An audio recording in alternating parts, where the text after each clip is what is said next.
அது வந்து நிறைய தொட்டில் குழந்தை திட்டத்திலிருந்து எடுத்துக்கலாம்.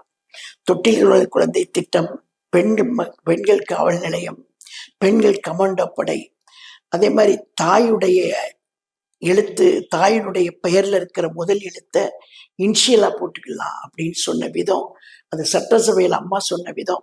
அதாவது சிங்கிள் மதரா இருக்கவங்க தன்னுடைய பிள்ளைகளை வளர்க்கும் போது அதுல ஏற்படக்கூடிய சிக்கல்களை அவங்க வந்து அனலைஸ் பண்ணி தான் அம்மா என்ன பண்ணாங்கன்னா, நீங்க வந்து யாரும் தன்னுடைய தகப்பனுடைய பெயரை தான் போடணும் அப்படின்னு ஒரு கட்டாயம் கிடையாது.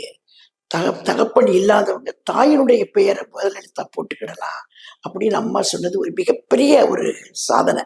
அது இதுவரைக்கும் யாருமே சிந்திக்காத ஒண்ணு. அதே மாதிரி எல்லாரும் இந்திய குடிமகள்னு தான் சொல்றாங்க. ஆனா குடிமகள்னு சொல்லணும். அதுல குடிமகள்னு சொல்லணும் அப்படின்னு அது ஒண்ணு. அதெல்லாம் வந்து பெண்களுக்கு வந்து ஒரு பெரிய ஒரு உத்வேகத்தை, ஒரு தைரியத்தை கொடுத்த சம்பவங்கள் இதெல்லாமே.